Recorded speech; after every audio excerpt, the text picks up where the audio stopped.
Let me first tell you what I do for a living, as it will bring some understanding to my situation. I run my own business, if you could call it that. I like to think of it as more of a personal service. I break into the home or building of a client's choice, destroy or steal whatever they want, provide proof of the action, and then I get paid. Quite substantially, if I may add. My clients usually take the form of a middle-class man angered at his boss, or a recently dumped individual who wants revenge on their ex.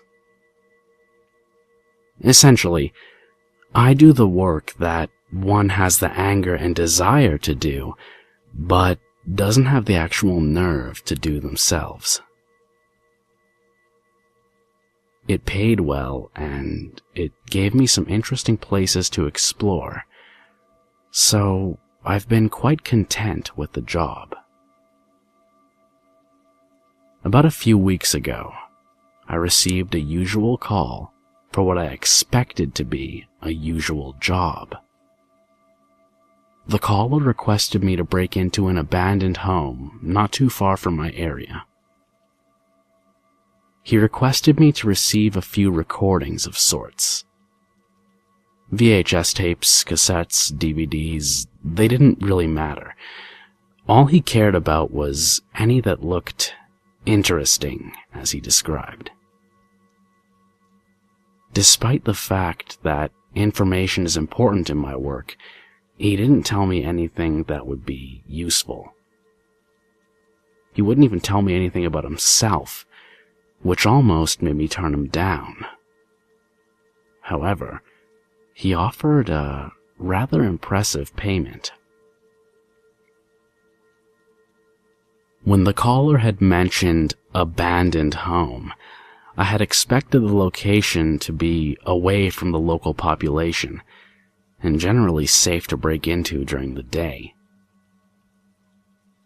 To my frustrated surprise, the place was in the middle of the damn street, right along a string of other apartments and surrounding buildings, most of which were populated.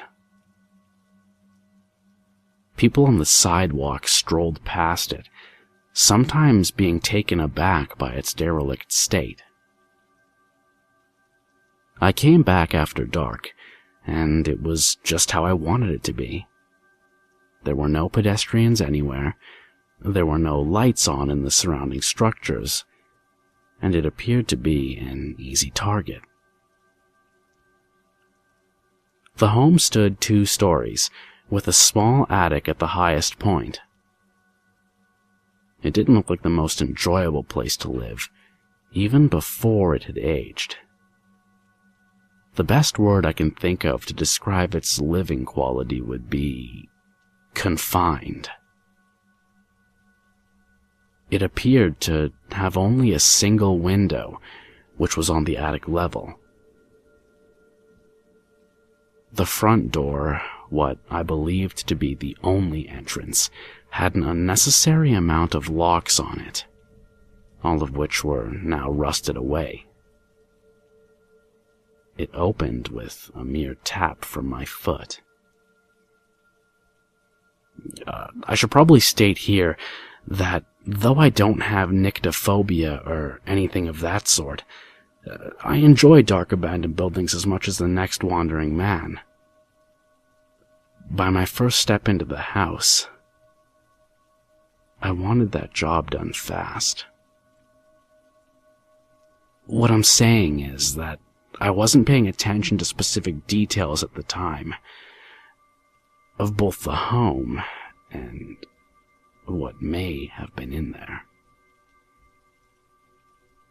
When I turned on my flashlight, the first room appeared entirely vacant of anything, as if it had been completely cleared after the departure of its residents.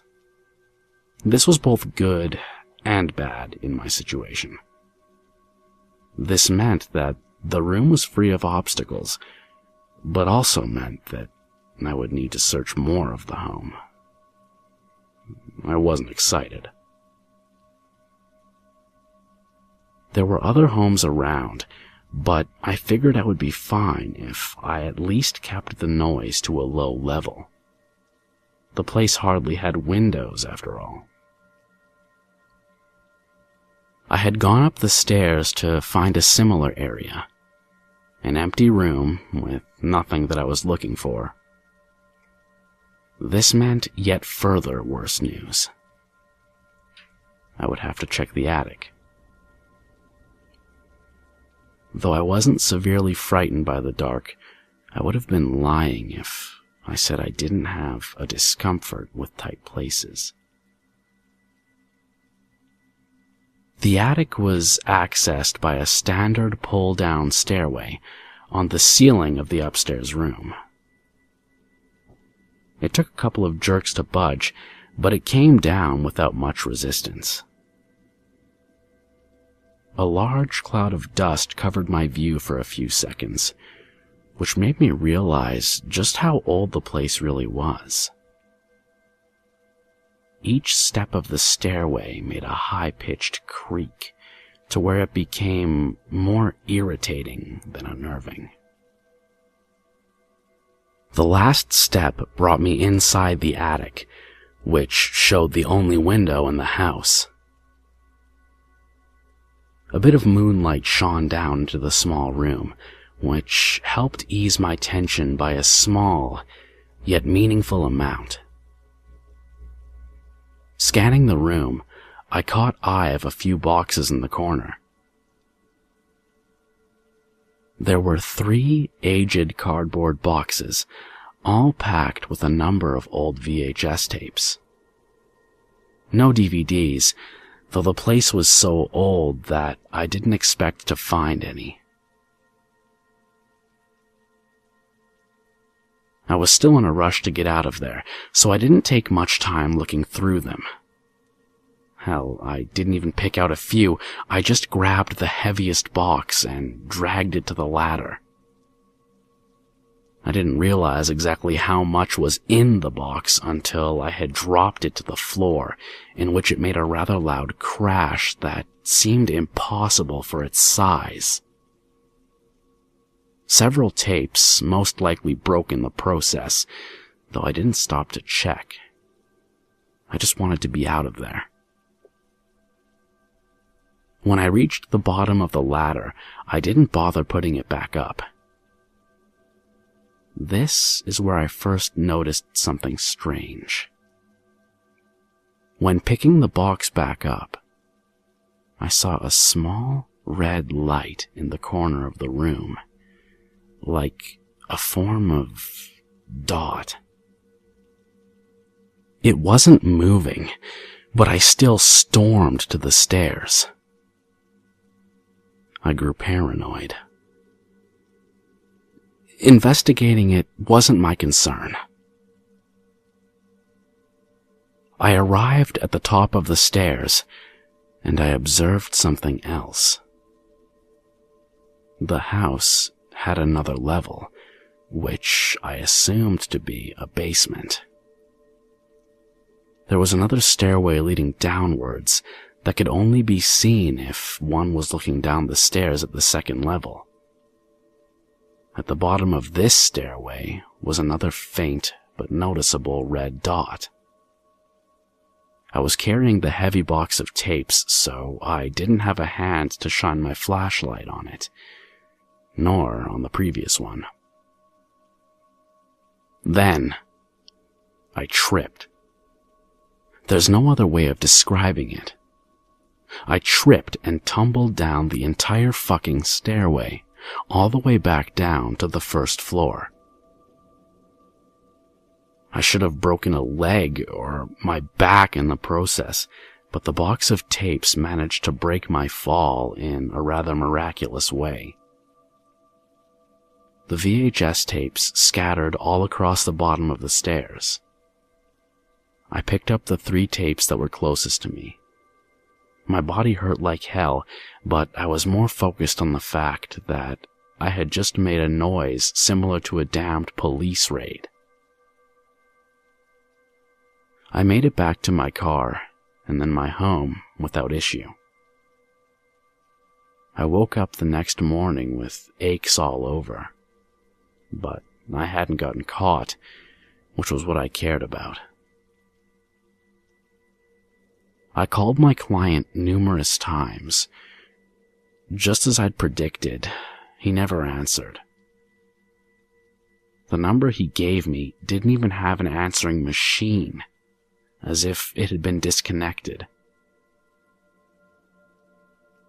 I was quite sure that this client was going to be a no-show, which made me grow quite frustrated. Most of the time, I'm able to steal other items during a raid, so a client not paying wasn't a total loss. However, there was hardly anything to even look at, let alone steal, in that abandoned home. I was left empty-handed after all the frightful work I'd gone through. All I was left with were the tapes. I decided to give it a look, just in case the client called back asking what I obtained. I was surprised to find that I even still had a VHS player in my closet. Because the tapes had no form of labels on them, I played the first one on the stack of 3. The first tape I played was just static for a few minutes. I was about to turn it off when it cut to a picture. There was a date on the lower left corner of the screen, which read August 2nd, 2010. It was footage of a small room, which was vacant of any furniture, and looked to be in degrading condition. The video appeared to be in the form of night vision, so the room must have been dark. It was lifeless footage until a door close to the camera opened. A young woman walked through, and the door shut behind her as she walked in. She started yelling, "Michael! Michael, it's me! Where are you?" She turned around in circles, appearing to be searching for something. There was a frantic, worried look on her face. She waved her arms around in the dark before taking her phone out as a source of light. She walked to the end of the room and took a left at what appeared to be a stairway. The footage went to static a few seconds later. Now, I had an idea of where this footage may have been taken, but I refused to believe it at the moment of watching the tape. I didn't want to watch another just for that reason. Though, for my own safety, I had to know if my paranoia was correct. The next tape started similar to the last. Static for a few minutes. Then it cut to footage. It was footage of another empty room, which appeared to be in the same decaying state as the last. This footage also had a date and time, but this time it was March 14th, 2013. More than a year's difference. Someone came in from a small hallway leading into the room. This time, it was an older man. He had a flashlight and looked to the roof. He pulled down a staircase that led to an attic. This was where I flipped shit. Those red lights, those dots in the corners of the room, they were cameras. And they were rolling. The abandoned house was rigged with them, more than I probably even saw. I at first believed it must have been some sort of police setup, in which I immediately checked all my windows to see if my house was surrounded.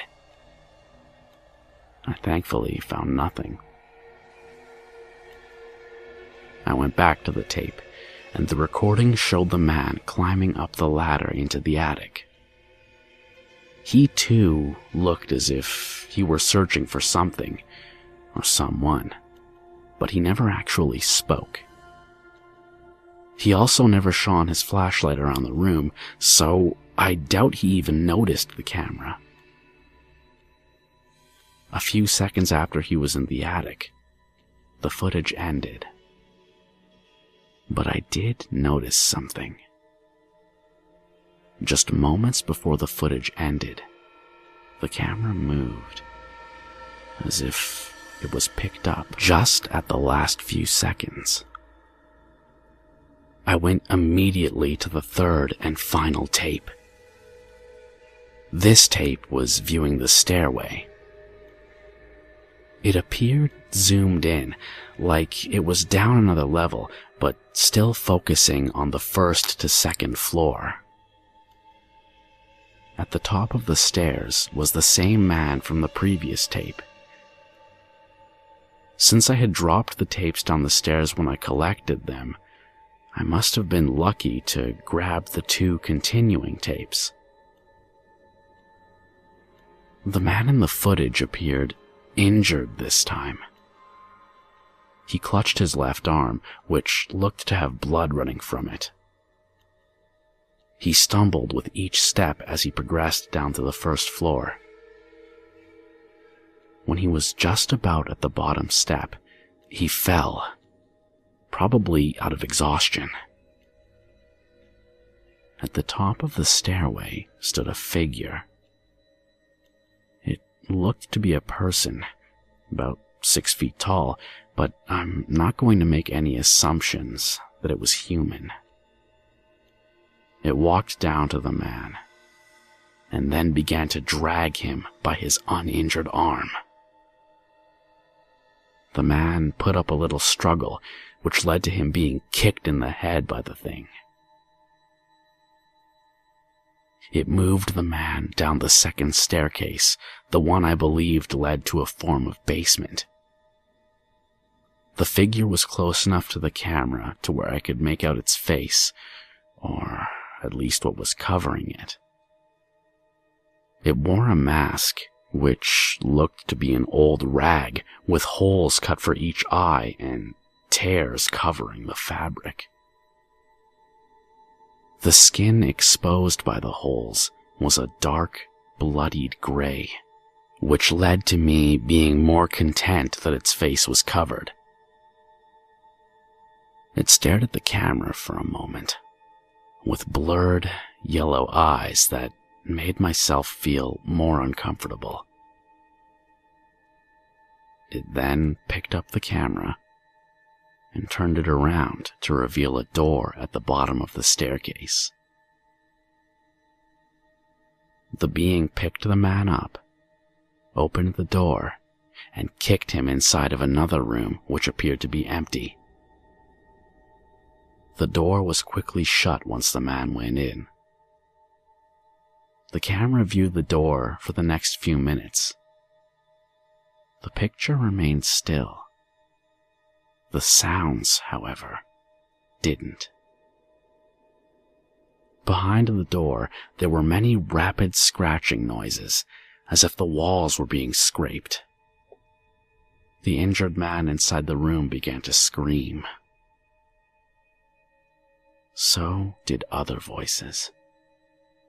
The other screams sounded inhuman, more animal-like than the screams of a person. The man's screams were quickly cut off by what sounded like the ripping of flesh and the snapping of ligaments. I thought at first that the man stopped screaming, but I then realized that all sound had been cut off from the footage. The door to the room then opened. Inside the room were nightmares. They almost appeared human, but appeared very frail and gray, with no hair on their heads or anywhere on their body. Their spines were painfully visible and protruded from their bodies in an unnatural and excessive manner. The ones near the end of the room began to climb up the walls and onto the ceiling. One of them began to turn around, but the footage ended and cut to static before its face could be revealed. Naturally, I was terrified by this. I had been recorded in the same way. I looked at that door. I checked all my windows again. I locked them. I stayed indoors for a few days, keeping constant watch of if I was, ironically enough, being watched. I burned the tapes. When I was sure that I hadn't left any sort of trail from my visit to that house, I began to go out again. I occasionally took another job, but none that involved abandoned homes or structures. Not much more than a week ago, I received a package on my front door. I assumed it to be a payment from a recent client, as some would pay me by a quick drop-off. I opened it to find 3 VHS tapes, which appeared to be in new condition. They were each marked with a number, going from 1 to 3. I breathed. There was no reason not to watch. I played the tape marked with 1 first. It was footage of the same abandoned house as before, and it was the camera in the first empty room. A few minutes passed, and someone entered. It was a younger man who wore dark clothing as if he wanted to keep hidden. It took only a second to realize that this man was me. The tapes were of when I entered the home. I grew cold. I went straight to tape number 2. The second tape was a recording of the staircase, with the camera planted near the door to the basement. It showed me stumbling out of the hallway to the stairs, with the box of tapes in both hands. I took a few steps down, then I watched myself trip and fall. Except, I didn't actually trip. I was pushed. A figure at the top of the stairs, wearing the same rag on its head as in the older tape, had shoved me. It wasn't enough force to where I could have felt him behind me, but enough to where I had lost my balance with the box in my hands. The footage showed me jump back to my feet with 3 tapes in hand and running off screen. The masked being only ran to the bottom of the staircase and watched me run. It then walked slowly down the second flight of stairs and looked into the camera for a few seconds. The footage ended. I was in more fear than when I had watched the previous tapes. My paranoia of being followed became much more severe. It took every fiber of courage in my body to keep watching as I played the third tape. The tape wasn't of inside the house. The camera was being held outside at a different location. The camera holder walked on a road for a few minutes until focusing the camera on a single home. The home was mine, and whoever or whatever was filming let out a loud, sickening laugh. The tape ended with a black screen. I've grown unstable, but I think my paranoia is justified. I'm not huddled in the center of a room all day, but I don't go out in public much. Anytime I do, I feel like I can see a masked figure out of the corner of my eye. Perhaps it's just a fabrication of my mind, but I even sense it right next to me in some places. There are a few days when I hear a knock on my door, only to find a single tape on the doorstep. Each tape is very similar to the last. It's always footage of the outside of my house, usually during the day, but other times at night. And with each tape, the camera is closer.